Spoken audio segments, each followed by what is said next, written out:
नमस्कार, capital TV देख रहे हैं आप। मैं हूं आपके साथ हर्ष भारद्वाज। एक बार फिर से बात पते की करेंगे, उत्तर प्रदेश की सियासत की करेंगे, क्योंकि 2027 नजदीक है और सभी दल इस वक्त राजनीतिक तैयारी कर रहे हैं। कल मायावती की तरफ से एक बैठक की जाती है जिसमें निर्देश दिया जाता है कि दलित वोट बैंक उनका है तो उनका ही रहेगा और इसके लिए सभी को प्रयास करना होगा। हालांकि समाजवादी पार्टी पर कई निशाने भी साधे जाते हैं और उसके बाद समाजवादी पार्टी भी मायावती पर निशाना साधती और बीजेपी की बी टीम मायावती को बता दिया जाता है। आज बात करेंगे दलित वोट बैंक को लेकर कि आखिर ये दलित वोट बैंक किसका सहारा उत्तर प्रदेश में 2027 में बनेगा, क्योंकि आरक्षित सीटों की बात करें तो आरक्षित सीटों पर दलित निर्णायक भूमिका में होता है, लेकिन सामान्य सीटों पर भी दलित निर्णायक भूमिका में होता है। खास मेहमान इस वक्त मेरे साथ जुड़े हुए हैं, स्वागत कर लेते हैं। चर्चा की शुरुआत करेंगे, बात पते की करते हैं। इस वक्त राजनीतिक विश्लेषक के तौर पर डॉक्टर राम श्रीवास्तव जी मेरे साथ हैं। राम जी, एक बार फिर से आपका बहुत बहुत स्वागत करूं, आपने समय निकाला, बहुत बहुत स्वागत आपका। बीनू मेनन साहब हैं इस वक्त बीजेपी के लीडर। बीनू साहब, आपका भी बहुत बहुत स्वागत है, आप मेरे साथ जुड़ रहे हैं। और उन्नीस साहब, आपका भी स्वागत कर रहा हूं, सीनियर जर्नलिस्ट हैं आप, एक बार फिर आपने समय निकाला, आपका भी स्वागत। डॉक्टर निखिल खत्री साहब, आपका भी स्वागत कर रहा हूं, आप इस वक्त मेरे साथ जुड़े हैं समाजवादी पार्टी के राष्ट्रीय प्रवक्ता के तौर पर। सबसे पहले मैं आपके पास आ रहा हूं बीनू मेनन साहब, क्योंकि आप बीजेपी के लीडर हैं, सत्ता इस वक्त आपकी है और 2027 को लेकर इस वक्त प्रयासरत एक बार फिर से आप हैं। लेकिन क्या लगता है आपको, क्योंकि मायावती ने दोनों पार्टियों के लिए हुंकार भरी है, वो कह रही है कि किसी ऐसी राजनीतिक दल पर विश्वास मत करिएगा जिसने आपको धोखा दिया है। और अगर मैं दलितों की बात करूं तो दलितों का उत्पीड़न ना तो बीजेपी की सरकार में रुका, ना ही समाजवादी पार्टी की सरकार में। हाँ, बीजेपी की सरकार में कम जरूर हुआ है, जो कि पिछली सरकारों में ज्यादा था। आपको क्या लग रहा है कि इस वक्त दलित आपका साथ देगा, क्योंकि मायावती काउंटर कर रही हैं और मायावती सीधे क्लियर ये कह रही हैं कि इस वक्त दलित वोट बैंक सिर्फ हमारा है, हमारा रहेगा, ये हमारा आत्मविश्वास है। विद्यमान साहब, भारतीय जनता पार्टी के लिए हिंदू एक है, ना दलित है, ना अगड़ा है, ना पिछड़ा है। हमारे लिए हिंदू एक है, हिंदू एकता पर विश्वास करते हैं। और ये देश में जो है हिंदुओं को बांटकर जो राजनीति करने का काम आज तक जो चलता रहा, इसका जो है अंत होगा। और आप देखिए, आप उत्तर प्रदेश में देखिए, इलेक्शन के टाइम पे बताते हैं यहाँ दलित इतने, पंडित इतने, जाट गुजर इतने। भाई ऐसा क्यों नहीं होता? शिया सुन्नी, बोहरा अहमदी कितने, ये तो बताते नहीं कोई। तो ये ऐसा हिंदुओं को बांटने की राजनीति जो ये आज तक ये जो विपक्ष करता आ रहा है, इसको जो मुंहतोड़ जवाब जो है उत्तर प्रदेश की जनता देगी। और भारतीय जनता पार्टी सुशासन के लिए मानी जाती है। वहां पे जो है जो लोग ना दलितों के साथ थे, वहां जहां सरकारें ना दलितों के साथ थी, ना मुसलमानों के साथ थी, इन सबको धोखा देने का काम किया। कानून व्यवस्था कैसी थी सबके सामने है, और हमने आने के बाद कानून व्यवस्था दुरुस्त करा। इनके जो गुंडे माफिया होते थे उनको हमने मट्टी में मिलाने का काम किया, एक सुशासित प्रदेश दिया। और आज देखिए ये विकास दिख रहा है। मैं कई बार बता चुका हूं, 18 से 20 हजार जो स्टार्टअप्स जो उत्तर प्रदेश में आई हैं, उसमें से 43% महिलाएं हैं। दलितों पे बात, तो ये सुशासन का नतीजा है। और दीजिएगा, समाजवादी पार्टी ये कह रही है कि मायावती आपकी बी टीम है, जल्दी से, फिर मैं एक एक कमेंट सबसे लूं।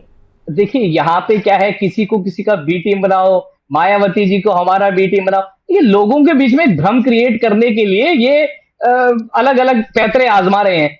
इससे ही पता चलता है इनकी इंडी गठबंधन किस तरीके से बिखरा हुआ है, आप समझ में नहीं आता। इनके साथी कांग्रेसी ये मायावती जी के घर पहुंच जाते हैं और चलिए मिल नहीं पाते, वो अलग बात है, पर बी टीम ये भारतीय जनता पार्टी की हो जाती है। देखिए all is not well in INDI गठबंधन। इंडी गठबंधन में देखिए मैं आपको बता दूं, जैसे मध्य प्रदेश में दरी में बिठा रखा था ना जैसे समाजवादी पार्टी को, आज समाजवादी पार्टी जो है कांग्रेस को दरी में बिठा रखा बाहर, इसीलिए वो इधर उधर मत्था टेक रहे हैं। आपके पास चलते हैं, ठीक है, मैं चर्चा को आगे बढ़ाऊंगा सर। एक एक कमेंट, ओपनिंग कमेंट दे रहा हूं, उसके बाद चर्चा को हम आगे बढ़ाएंगे और एक एक करके अगर आप लोग बोलेंगे तो बेहतर होगा, क्योंकि अगर सार्थक बहस होगी तो जनता को भी समझ में आएगा। निखिल साहब, मैं आपके पास आ रहा हूं, क्योंकि आपने आरोप मायावती पर भी लगाया कि बीजेपी की बी टीम मायावती है और दूसरा दलित वोट बैंक को आप अपना बता रहे हैं। लेकिन जीतने की रणनीति क्या होगी, क्योंकि आप पीडीएफ फॉर्मूलों की तो बात करते हैं, लेकिन समाजवादी पार्टी का जब कार्यकाल रहा तो दलित किस तरीके से प्रताड़ित रहा, आज भी इतिहास के पन्ने गवाही देते हैं। निखिल साहब, सबसे पहले हर्ष जी, अभी भारतीय जनता पार्टी के प्रवक्ता बीनू मेनन जी कुछ बातें बता रहे थे कि ये भारतीय जनता पार्टी का सुशासन है। अरे भैया, ये कोई भारतीय जनता पार्टी का सुशासन नहीं है, असली दुशासन तो आप हो। इस समय जनता बोल रही है कि भाई असली दुशासन इस समय भारतीय जनता पार्टी है, तो आप कृपया करके दुशासन अगर सुशासन की बातें करेगा तो ये बात किसी को भी हजम नहीं होगी, तो कम से कम आप ऐसी बातें मत करिए। और दूसरी बात है, जहां पर ये खुद बीएसपी को क्या क्या बात बोल रहे हैं, ये भारतीय जनता पार्टी के लोग खुद बीएसपी को बताओ, जैसे इनका नाम सेम है वैसे इनका काम सेम है, ये खुद बोल रहे हैं उनको बी टीम। अरे भाई हमने तो कभी बी टीम नहीं बोला है, ये तो आप खुद बोल रहे हो। और कहीं ना कहीं आदमी कितना सच बोले पर सच हमेशा उनकी जीभ पर, उनके मुंह पर आ ही जाता है, तो यही हाल इनका है। और दूसरी बात, जहां पर हमारे दलित समाज है और जहां पर हमारे पीढ़ी समाज है, मैं तो एक छोटी सी बात पूछना चाह रहा हूँ, आज तक मायावती जी अभी कुछ भी बोल रही है, मायावती जी बहुत एक माननीय नेता है और उनका संघर्ष बहुत रहा है, पर हम सारस भाई हमको ये देखना चाहिए कैसे उनके हाथों से सत्ता कैसे गई थी। वो जब समाजवादियों ने क्रांति लेकर आए थे और समाजवादी संघर्ष करके लाए थे, जब मायावती जी की सरकार गई थी, और वैसे 27 में समाजवादी लोग क्रांति लेकर आएंगे और संघर्ष करके 27 में योगी की सरकार जाएगी। चलिए ठीक है, और मेरी आवाज आपको मिल रही होगी कि देखिए अभी जहां पर हर चीज, जहां पर मायावती जी बार बार बोलती है कि समाज पार्टी ने उनसे लाभ लिया, मैं तो उनके माध्यम से पूछना चाह रहा हूँ, मैं तो आपके माध्यम से पूरी बहुजन समाज पार्टी को पूछना चाह रहा हूँ कि 24 में बीएसपी के कितने सांसद थे? 0 सांसद थे। 19 में जब हमारे साथ गठबंधन हुआ, जब इनको ऑक्सीजन मिला, तो चलिए ठीक है, आप खुले तौर पे कह दीजिए ना कि मायावती को आप गठबंधन के लिए ऑफर कर रहे हैं। ठीक है, मैं आपकी बात समझ गया, मैं आपके पास आ रहा हूँ, ठीक है निखिल साहब, और पैनलिस्ट हैं, ठीक है, उनसे सवाल लेता हूँ, मैं चर्चा को आगे बढ़ाऊंगा। कार्यकर्ता नहीं है बीजेपी के पास, कुछ कार्यकर्ता। ठीक है, अरुणेश साहब मेरी आवाज अगर आप तक आ रही है तो बिनु मेनन साहब से भी मैंने दलितों के मुद्दे पर सवाल लिया और निखिल साहब से भी दलितों के मुद्दे पर सवाल लिया। आपको क्या लगता है कि इस वक्त हम देख रहे हैं कि चंद्रशेखर रावण हो, मायावती हो, समाजवादी पार्टी हो, तमाम लोग दलितों को साधने की कोशिश कर रहे हैं। आपको क्या लगता है कि जो 85 सीटें हैं, अगर मैं आरक्षित सीटों की बात करूं तो तमाम आरक्षित सीटों का जो मतदाता है वो किसकी ओर जाएगा? अरुणेश साहब पूछना चाह रहा हूँ कि अपने ठीक है निखिल साहब ठीक है, मैंने आपकी बात सुन ली, बोल दिया था। ठीक है तो निखिल साहब कभी भी कोई चीज अगर कोई संघर्ष, चलिए ठीक है, आप ये कह रहे हैं कि मायावती के साथ अगर आपका गठबंधन होगा तो फायदा होगा मायावती को। ठीक है, मायावती तक वो बात पहुंच गई, ठीक है, चलिए ठीक है निखिल साहब, ठीक है। अरुणेश साहब सवाल ये है, क्योंकि देखिए मैंने बीनू मेनन साहब से भी सवाल का जवाब लिया दलितों के मुद्दे पर, क्योंकि उनकी सरकार है, वो कह रहे हैं कि दलित इस वक्त हमारे साथ है और वो कहते हैं कि हम दलित नहीं तमाम लोगों को हिंदू मानते हैं। और इस वक्त समाजवादी पार्टी के प्रवक्ता ये कह रहे हैं कि मायावती के साथ जब समाजवादी पार्टी का गठबंधन रहा है मायावती को फायदा हुआ है। मैं आपसे पूछना ये चाहूंगा, क्योंकि अगर दलितों की मुद्दे की बात करें तो तमाम आरक्षित सीटों पर इस वक्त कोशिश की जा रही है, चंद्रशेखर रावण की तरफ से भी, मायावती की तरफ से भी, समाजवादी पार्टी की तरफ से भी।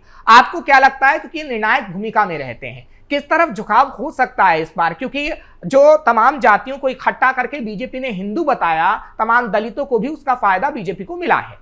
अरुणेश साहब देखिए, ऐसा है कि यूपी की जो सियासत है ना, उसमें कौन दोस्त बन जाए कौन दुश्मन बन जाए, ये सब डिपेंड करता है सत्ता जीतने के लिए, चुनाव जीतने के लिए, ताकि हम चुनाव जीत करके सत्ता में आ जाएं। आपको याद होगा कि समाजवादी पार्टी और बहुजन समाजवादी पार्टी आज से 10-15 साल पहले किस तरह से एक दूसरे के कट्टर विरोधी थे। और आपको ये भी पता होगा कि मायावती के साथ गेस्ट हाउस कांड में क्या क्या नहीं हुआ। तो जब इतने कट्टर विरोधी पार्टियां सत्ता पाने के नाम पर बुआ और बबुआ का गठबंधन करती हैं, तो फिर ये जनता से छुपा नहीं रहता है, चाहे वो किसी भी वर्ग की जनता हो, दलित समाज हो या ब्राह्मण समाज हो या जो पीडीए की बात कर रहे हैं वो हो।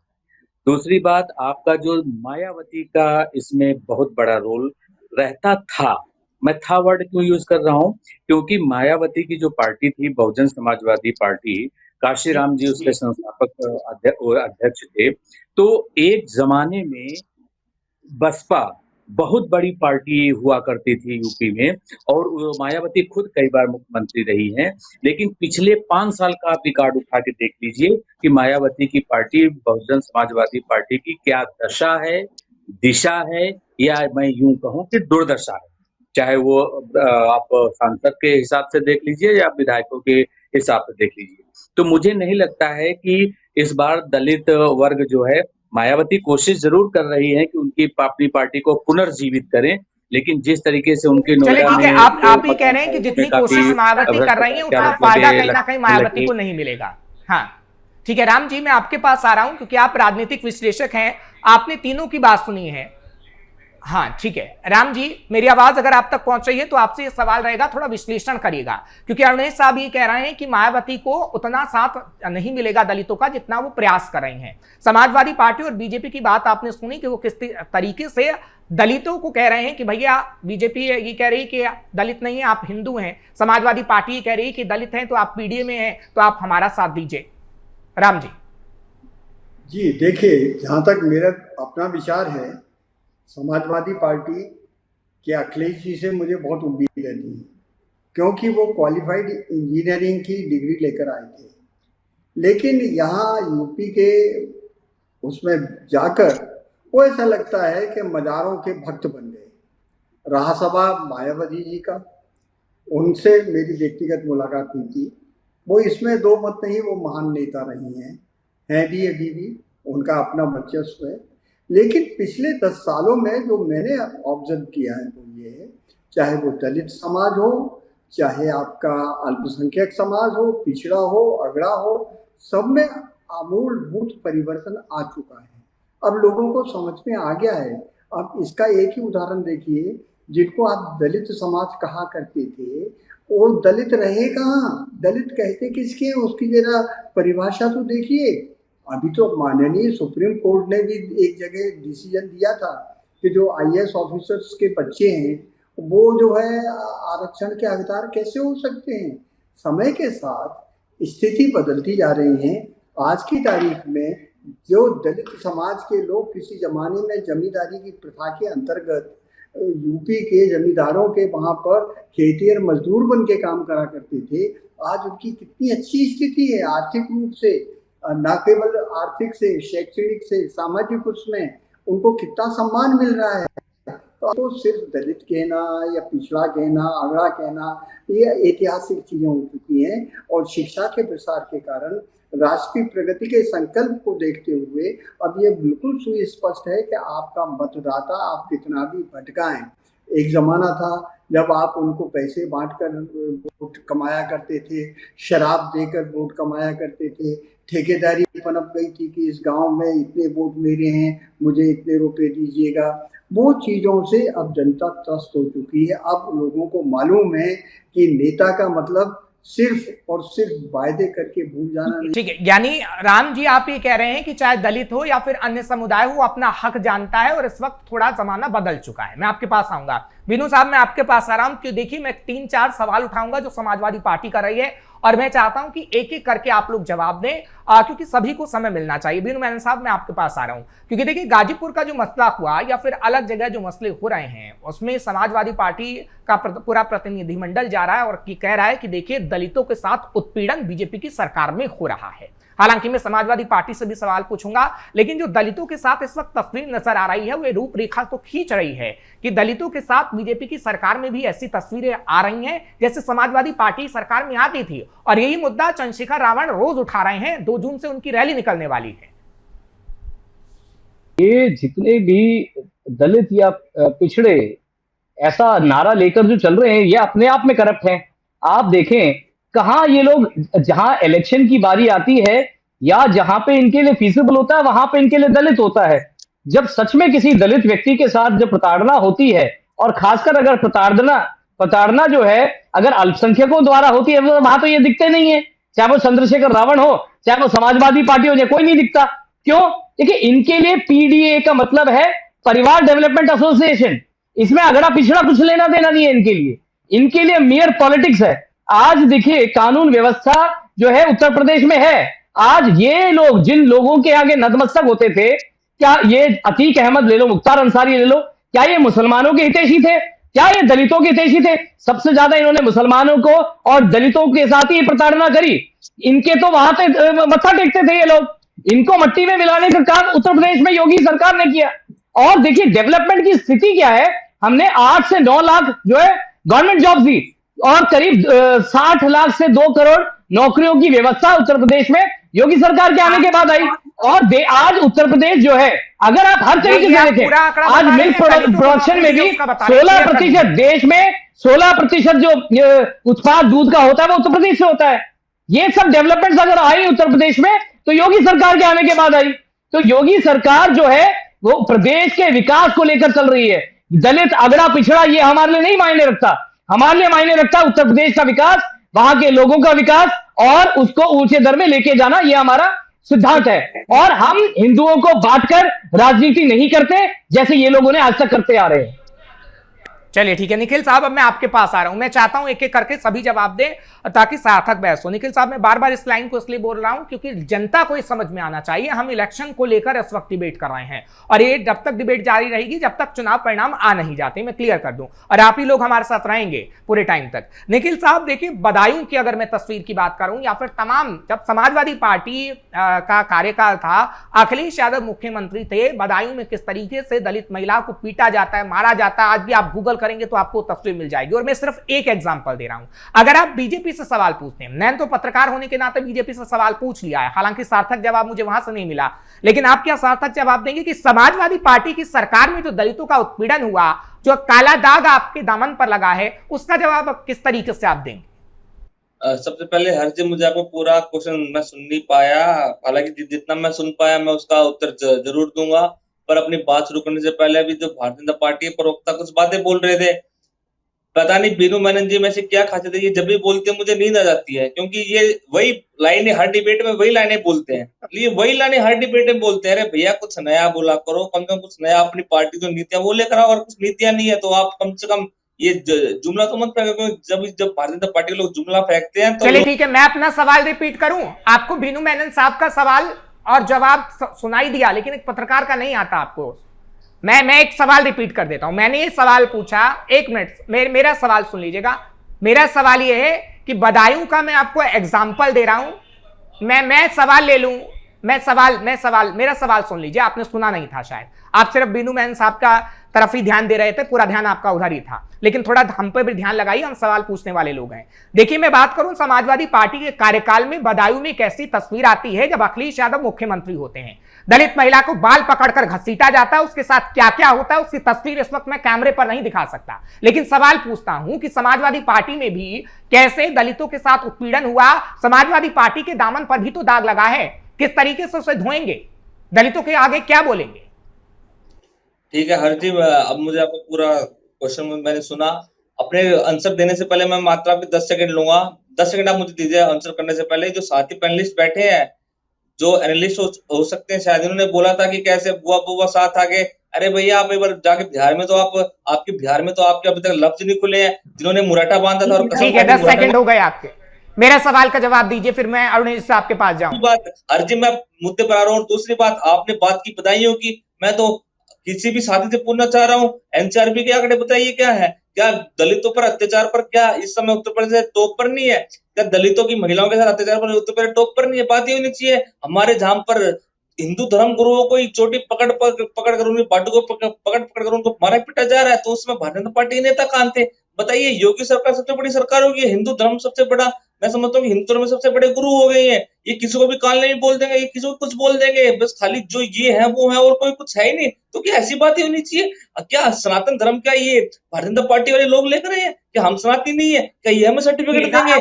तो बात अर्जी होनी चाहिए।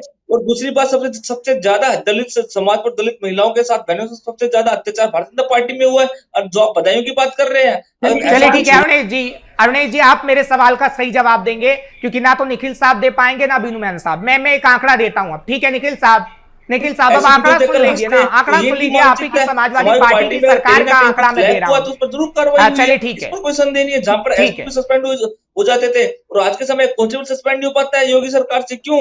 उन्हें पता है अगर किसी को सस्पेंड, चलिए ठीक है, ये बातें थोड़ा रैली के लिए रख लीजिए, 2027 में रैली करेंगे अखिलेश यादव, तो उनको बताइएगा कि ये कहना है। अरुणेश साहब, मैं आपके पास आ रहा हूं। अरुणेश साहब, जब मैं इसकी डिटेल पढ़ रहा था, क्योंकि देखिए आपने तो काफी डिटेल पढ़ी होगी, आप तो काफी सीनियर हैं, मैंने जो डिटेल पढ़ी है समाजवादी पार्टी के कार्यकाल में, अगर मैं सही हूं 2003 या 2004 का वक्त था, ऐसी कई तस्वीरें मैंने देखी हैं जो ट्रेंड भी कर रही, और जब मैंने कई किताबों को पढ़ा तो उसमें नजर आया कि कैसे एक तबका का वर्चस्व था, सिर्फ यादव समुदाय का, और उसमें क्या होता था, चाहे थाने में जाइए, कहीं पर भी जाइए, उसी वर्चस्व का पूरा वर्चस्व था। लेकिन अगर दलितों की बात करें तो दलितों के उत्पीड़न की तस्वीरें आज भी समाजवादी पार्टी के कार्यकाल में बयां होती हैं। क्या कहेंगे, समाजवादी पार्टी दलितों के मुद्दे पर चुनाव लड़ती है, पीड़े का फॉर्मूला देती है, तो क्या समाजवादी पार्टी के लिए वो प्रॉब्लम क्रिएट करेगा या नहीं? अरुणेश साहब। जब सपा की सरकार थी जब हमारे दलितों को संरक्षण था, पर इस समय दलितों को अवनीश थानों साहब में से पिटा जा सवाल रहा है, है, दलितों निखिल की साहब, मौतें अस्पतालों में निखिल करवाई जा साहब, रही है, बताइए दलितों की ठीक है तो सुनने निखिल वाला नहीं है, साहब, और निखिल रिपोर्ट साहब, से अवनीश साहब से पार्टी सवाल तो लेता बात हूँ ना। होनी चाहिए। अभी हमने क्या चलिए ठीक है, आप भारतीय जनता पार्टी से सवाल ले रहे हैं तो मैं सवाल लूंगा कार्रवाई बिनु नहीं मेनन की, तो साहब ये से। हाल है, बताइए चलिए ये हाल ठीक है, हमारे दलित समाज को भारतीय जनता पार्टी के लोग कुछ मानते नहीं है, और इनको हमेशा मैं समझता हूँ कि वैसे चलिए नजरों से ठीक है, देखते हैं कि जिन नजरों ठीक से है, नहीं देखना चाहिए। चलिए ठीक है, ये बात कांशीराम, होनी चाहिए। कांशीराम, सपा सरकार हाँ में ठीक हमारा है, अब दलित मैं समाज आगे को आपको न्याय मिल रहा था, पर आईना इस समय दिखाऊंगा, भारतीय जनता पार्टी मैं वाले आईना हमारे दलित दिखाऊंगा, रुक समाज को जाइए सुनने वाला एक नहीं मिनट, है। रुक जाइए, ये खलील की वोट ठीक चाहते है, हैं, पर ठीक किसी है, के लिए ये अवनीश बदनामी साहब, चाहते हैं। अवनीश साहब, ठीक है, अवनीश साहब। देखिए, ऐसा है कि आपका सवाल मुझसे था और जवाब जो है समाजवादी पार्टी के प्रवक्ता ने दे दिया, ये है ना। तो मुझे लगा नेताओं कि का काम उन्होंने यही मुझसे है पूछा कि पूछा किससे जाता है। एक्चुअली क्या है ना, जब तक आप एक अच्छे लिसनर नहीं बनेंगे, श्रोता नहीं बनेंगे, तब तक आप मुद्दे का पर पहुंच ही नहीं पाएंगे, जो सवाल का अर्थ है ना वो पहुंच ही नहीं पाएंगे। और मैंने ये देखा है कि आजकल के जो युवा हमारे साथी हैं, किसी भी XYZ पार्टी के हों, बिहार की भी 2 महिलाएं बहुत दोनों ही अलग-अलग पार्टियों की प्रवक्ता रही हैं, हमारे नेशनल मीडिया में किस तरीके से छाई रहती हैं। लेकिन सुनना भी सीखिए, मेरा मतलब सिर्फ इतना है। खैर मैं मुद्दे पे आता हूँ, आपका जो सवाल ये था कि किस तरीके से दलितों का जो है समाजवादी पार्टी की सरकार में उत्पीड़न हुआ। मैं ये जानना चाहता हूँ कि भाई दलित को दलित कब तक आप कहोगे? हम 21वीं सदी में रह रहे हैं, डिजिटल इंडिया का युग है। अरे भाई वो भी इस आप खुद देश ही के कह रहे नागरिक हो, हैं। और ये आप सिर्फ खुद ही कह दलित रहे की हो। ही बात नहीं, पहले अपने नहीं आप को बीच में बदलिए, पहले अपने आप को बदलिए, आपका सवाल आया इसलिए मैं जवाब में दे रहा हूँ। जब सवाल पहले में अपने अगर वो आप को दलित बदलिए। वर्ग नहीं यहाँ किया पर आके जाएगा तो ज्ञान मैं मत जवाब कीजिए, यहाँ पर करूँगा। डिबेट पर टॉपिक कीजिए। नहीं, पहली बात निखिल तो ये है कि साहब, आप एक एक बीच में करके इंटरप्ट बोलेंगे मत तो कीजिए। सबको समझ में आएगा, वो जो बीजेपी के प्रवक्ता नहीं है। बिनु मेनन साहब से बहस कर लीजिएगा आप, मैं समय दूंगा आपको, समय है मेरे पास। अवनीश साहब, हाँ, अगर आप सार्थक संवाद करना चाहते हैं, सार्थक बहस करना चाहते हैं, तो सुनना भी सीखना चाहिए। बोलना और सुनना दोनों ही महत्वपूर्ण हैं। तो ख़ैर मैं ये आपको जो मुद्दा ये आ रहा था कि मैं ये कहना चाहता हूँ कि कोई कहता है दलित समाज, कोई कहता है मुस्लिम समाज, कोई कहता है हिंदू समाज। अरे भाई सब इस देश के नागरिक हैं और सभी महत्वपूर्ण हैं। लेकिन यहाँ पर जो मुख्य मुद्दा ये है कि दलितों की स्थिति में क्या हकीकत की धरातल में सुधार आया है? क्या दलित परिवारों के जो बच्चे हैं वो अच्छी-अच्छी जगहों पर उनको रोजगार मिला है? वो XYZ किसी की भी सरकार रही हो। हाँ, ये बात सच है कि समाजवादी पार्टी की जब भी सरकार रही है, इस उत्तर प्रदेश में खास तौर पे कानून व्यवस्था की हालत जो है बहुत ही ज़्यादा खराब रही है। लेकिन मायावती की सरकार से अगर आप उसका तुलना करें, तुलनात्मक अगर अध्ययन करें तो आपको पता चलेगा कि मायावती की सरकार में फिर भी कानून व्यवस्था की हालत काफ़ी बेहतर रहती थी, क्योंकि मायावती औचक निरीक्षण करती थी कि कभी इस जिले का, कभी इस जिले का, तो जो जिला प्रशासन होता है, अधिकारी होते हैं, वो सब डरे रहते थे। लेकिन यहाँ पर ध्यान देने वाली बात ये भी है कि आज की जो बीजेपी की सरकार है, वो क्या कर रही है? ये बात बिल्कुल पूरी तरह से सच है कि चाहे वो केंद्र की मोदी सरकार हो या राज्य की योगी सरकार हो, जो भी ये लोग योजनाएँ बनाते हैं ना, वो किसी व्यक्ति विशेष, धर्म विशेष या दलित विशेष नहीं होती, वो सभी के लिए होती है। उसमें सभी लोग हैं। लेकिन यहाँ जो पीडीए का फ़ॉर्मूला अखिलेश यादव देते हैं, अभी वो कहते ज़रूर हैं भाई नए वर्ग के नए एक तरीके से युवा नेता हैं, तो जो उनके पापा रहे हैं, पिताजी रहे हैं, उनका तो नाम ही मुल्ला मुलायम हुआ करता था, यानी एक वर्ग विशेष से उस पार्टी को नहीं, जोड़ ये दिया गलत जाता मत था। बोलिए, वहीं बोलोगे दलित का गलत वर्ग मत विशेष बोलिए, इस यहाँ पे तरीके गलत से मत मायावती बोलिए। का यहाँ पर जोड़ दिया करता था। अपनी जब वाणी को ऐसा विराम लगा दे रहे हो आप, तमीज से बोलिए। मुल्ला मुलायम आप होंगे, ऐसे बिल्कुल मत बोलिए। अरे अपनी पीठ वाणी का को बयान दिया नहीं गया था। निखिल इसको साहब, आपने मुझे निखिल साहब, उन्हें मुल्ला मुलायम बोला जाता था। निखिल साहब, वो कोट कर रहे हैं अपनी उस बात जमीन को को। बेच दिया, आपने अपनी जमीन को हमारे इन साथियों को बेच दिया। बताइए मलिक, आप हर्ष भाई कम से कम वाणी का ऐसे बोलना चाहिए मलिक। ये ठीक है निखिल साहब, एक मिनट रुक जाइए, सुन लीजिए। मैं बार बार ये कह रहा हूँ सार्थक बहस होनी चाहिए, सुनने की थोड़ी क्षमता रखिए। वो भी आप बिनु मेनन साहब से बहस करिएगा, वो बीजेपी के प्रवक्ता है, वो वरिष्ठ पत्रकार है। वो असलियत बताते हैं तो आपको जख्म हरा हो जाता है शायद।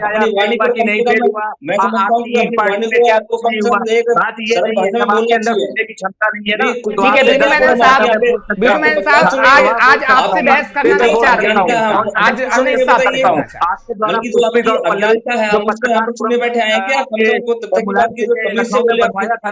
चलिए ठीक है निखिल साहब, एक मिनट रुक जाइए कि उन्होंने कितने पत्रकारों को जो उनकी ही पार्टी के एक तरीके से अरे भैया, आपका जमीन बिक चुका है, आप पत्रकार नहीं है, आप छत्रकार है। तो ऐसा नहीं है आप छत्रकार है, आप छत्तीस जगह बिक चुके हैं। चलिए ठीक है अवनीश साहब, शायद निखिल साहब कोई बात समझ में नहीं आ रही।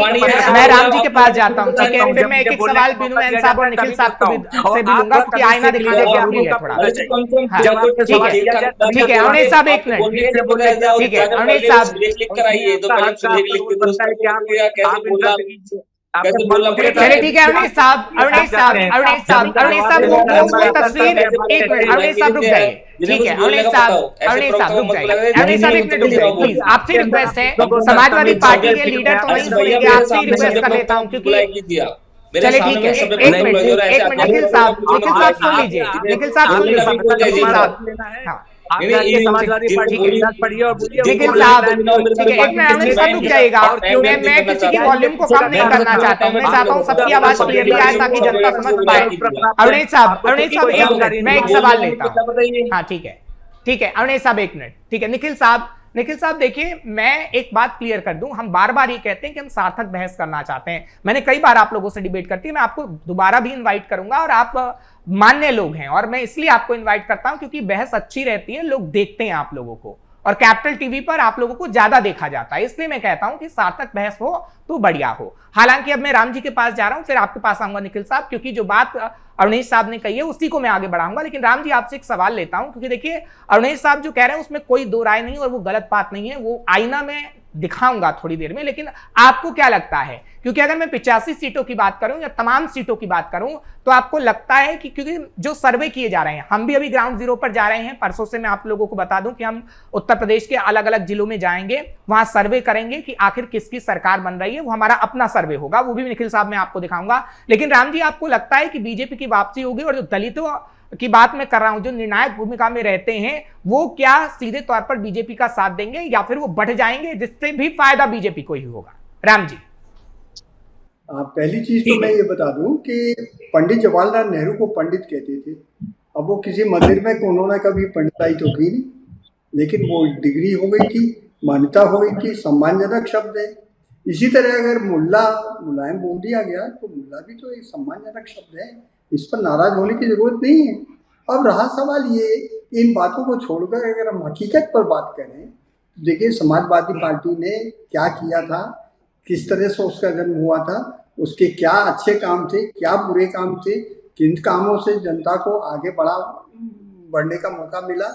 इसी तरह मायावती के सरकार में किस तरह से जनता की सेवा हुई और आज की बीजेपी की सरकार क्या उन सेवाओं को आगे बढ़ाने में समर्थ हुई, अगर नहीं हुई तो क्यों नहीं हुई, उन चीज़ों पर विवेचना करना चाहिए, बजाय इसके कि सिर्फ हम उस दलित समाज को दलित कहकर, अल्पसंख्यक को सिर्फ पीड़ित कहकर और किसी तरह से उनके वोट कमाने की राजनीति अब आज के ज़माने में नहीं चलेगी। आज के ज़माने में तो शुद्ध रूप से आप देख लीजिए, बंगाल में इतिहास मौजूद है, वहाँ कितना दुष्प्रचार किया गया, लेकिन इसके बावजूद भी जीत किसकी हुई, जनता ने वोट किसको दिया, जिससे कि उनको विश्वास है देश आगे बढ़ेगा, देश की सुरक्षा उनके हाथों में रहेगी और उनको बहुमत से जिता दिया।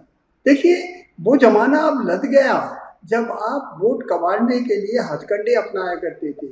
आज की तारीख में तो आपको विकास करना पड़ेगा, देश हित में काम करना पड़ेगा, जनहित में काम करना पड़ेगा, उसमें अगर कोई भेदभाव नहीं होगा तो आप जो है कुर्सी पाने के हकदार हैं, अन्यथा नहीं है। मेरा तो रीडिंग ये है कि यूपी की जनता अब बहुत समझदार हो गई है, वो जातिवाद। चलिए ठीक है राम जी आपने बहुत अच्छी बात की और क्लियर किया, क्योंकि मुल्ला मुलायम पे जो नाराजगी समाजवादी पार्टी को हो रही थी वो नहीं होगी। अब मैं आपके पास आ रहा हूं निखिल साहब, बिनू मैन साहब मैं माफी चाहता हूं, थोड़ा आईना दिखाना चाहता हूं मैं निखिल साहब को, फिर मैं आपके पास आऊंगा, उसके लिए सॉरी।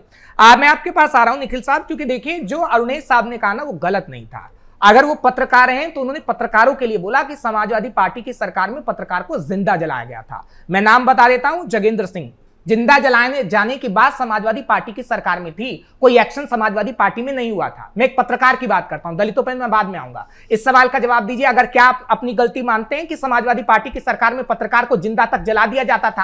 आज तो आप कहते हैं कि हाँ भैया मीडिया भी बिक गया है, सब कुछ हो गया है, मैं उसमें जा ही नहीं रहा हूं। इस बात को मानेंगे कि आपकी सरकार में पत्रकार को जिंदा जलाया गया था या नहीं? बस ये क्लियर कर दीजिए निखिल साहब। क्या जलाया गया था? आपकी आवाज कट रही थी निखिल साहब। जब मैं क्वेश्चन पूछता हूं आपसे तो आप मेरी आवाज कट जाती है। दरअसल मैं सवाल पूछ रहा हूं कि आपकी सरकार में क्या पत्रकार को जिंदा जलाया गया था या नहीं? आपकी आवाज पूरी अच्छी तरह से आ ही नहीं पा रही है। ठीक है, मेरी आवाज आ रही है अब आपको? मेरी आवाज आ रही है? हाँ, बोलिए। मेरा सवाल यह है कि समाजवादी पार्टी की सरकार में पत्रकार को जिंदा जलाया गया था या नहीं जलाया गया था? मैं हर्ष भाई ये पूछना चाह रहा हूँ, अगर पत्रकार को जिंदा जलाया गया था और जिन्होंने जलाया था उनको सजा मिली होगी, पर इसमें भारतीय जनता पार्टी के राज में अगर पत्रकारों के साथ ऐसा होता तो कोई भी न्याय नहीं दे पा रहा उन्होंने। सर मेरा यहाँ तो यहाँ ताली बजाने का मन कर रहा है आपके लिए। अब मैं तो या तो मैं आपके ऊपर फूल बरसाऊं, क्या आप ये कहते हैं कि अगर जिसने जिंदा जलाया होगा तो उसको सजा मिली होगी? किसी कुछ नहीं होती भारतीय ये उत्तर सही नहीं है निखिल साहब, आप अपनी गलती मानिए, समाजवादी पार्टी को गलती माननी चाहिए। ठीक है विधुमैन साहब, मैं आपके पास आ रहा हूँ। चलिए ठीक है, समय कम है विधुमैन साहब। ठीक है निखिल साहब, हो गया, आप उत्तर नहीं दे पाए, मैं आपको फिर इनवाइट करूंगा। ठीक है, समय कम है। विधुमैन साहब, सवाल मैं आपसे ले रहा हूं क्योंकि देखिए समाजवादी पार्टी से सवाल हम उतना ही पूछ सकते हैं जो समाजवादी पार्टी के कार्यकाल में हुआ हो, लेकिन सत्ता आपकी है सर। अगर मैं बात करूं तमाम दलितों की या तमाम लोगों की बात करूं तो क्या कहेंगे, क्योंकि जनता के लिए 3 ऐसी चीजें बताएगा क्योंकि दलित ये पूछ रहा है। अभी हम देख रहे हैं, मैं गाजीपुर का बार बार आपको एग्जांपल दे रहा हूं, गाजीपुर के मुद्दे पर आप ही डिबेट में बैठे थे जहां पर समाजवादी पार्टी का प्रतिनिधिमंडल पहुंचा था, सवाल पूछ रहा था, 5 लाख रुपए तक समाजवादी पार्टी ने दिए हैं। तो दलितों का उत्थान आपकी सरकार में भी नहीं हुआ विधुमैन साहब। देखिए आपने देखा होगा कि पीड़ित परिवार में, देखिए पीड़ित आप हर्ष भाई, वहां पे पीड़ित परिवार ने भी इस बात को कहा कि भाई पुलिस हमारा जो है साथ कर रही है और निष्पक्षता से जांच कर रही है। ये जो है बीजेपी सरकार की देन है, ये योगी सरकार की देन है कि भाई अगर कोई क्राइम होता है, there is no world without crime. अगर कहीं सिविलाइजेशन है वहां क्राइम होता है। पहले अंधा राज चल रहा था क्राइम का, क्योंकि क्रिमिनल्स ही सरकार चला रहे थे। मुख्तार अंसारी जैसे, अतीक अहमद जैसे लोग, इनके सामने मुख्यमंत्री जो है नतमस्तक होते थे। आज इन सब पे नकेल कसी हुई है, इन गुंडे मवालियों को इनको मट्टी में मिलाने का काम किया गया है। और हर जी देखिए, हम जब प्रदेश में विकास करते हैं या देश में विकास करते हैं, हम लोगों को देखकर नहीं करते। हम मुलायम सिंह जी की तरह ये नहीं बोलते मुसलमान की लड़की मेरी लड़की है। हम जब विकास करते हैं सबके लिए करते हैं। अगर उज्ज्वला योजना के तहत हर जी 1.46 करोड़ कनेक्शन अगर उत्तर प्रदेश में आए तो ये जाति या मजहब पूछ कर नहीं दिया। अगर जो है ग्रामीण इलाकों में 36,56,000 अगर प्रधानमंत्री आवास योजना के तहत अगर मकान बने और 17 लाख अर्बन इलाकों में मकान बने प्रधानमंत्री आवास योजना के तहत, उसमें जाति पूछकर या धर्म पूछकर नहीं दिया गया। हमारा जो काम है वो देश के लिए है, प्रदेश के लिए है। समाजवादी पार्टी की तरह नहीं है कि भाई यश भारती निकाल दिया और अपने ऑफिस के स्टाफ को, अपने कार्यकर्ताओं को, अपने मैगजीन एडिटर्स को 11-11 लाख रुपए बांट दिए। ऐसा काम बीजेपी का नहीं है। भारतीय जनता पार्टी मूल्यों के साथ चलती है, उसूलों के साथ चलती है, प्रदेश और देश के विकास के लिए काम करती है। किसने कितना विकास किया और किसने कितना उत्थान किया, कितना नहीं किया। आप चारों का बहुत बहुत शुक्रिया। समय मेरे पास इतना ही था, माफी के साथ फिर आपसे मुलाकात होगी, चर्चा हम सार्थक जरूर करेंगे। बहुत बहुत शुक्रिया अरुण साहब, राम जी आपका भी बहुत बहुत शुक्रिया, विधुमैन साहब आपका भी, निखिल साहब आपका भी बहुत बहुत शुक्रिया। फिलहाल बात पते की कर रहे थे, बात दलितों की हो रही थी, लेकिन उत्तर प्रदेश में जो सियासत गरमाई हुई है दलितों के मुद्दे पर, दलितों का उत्थान किसने किया और प्रताड़ित किसने किया, आपको इस चर्चा में समझ में आ गया होगा। खैर आगे आने वाले समय में चर्चा जरूर होगी, रोजाना होगी, नए खास मेहमान होंगे और कल भी हम आपके सामने उपस्थित होंगे। मुझे इजाजत दीजिए, नमस्कार।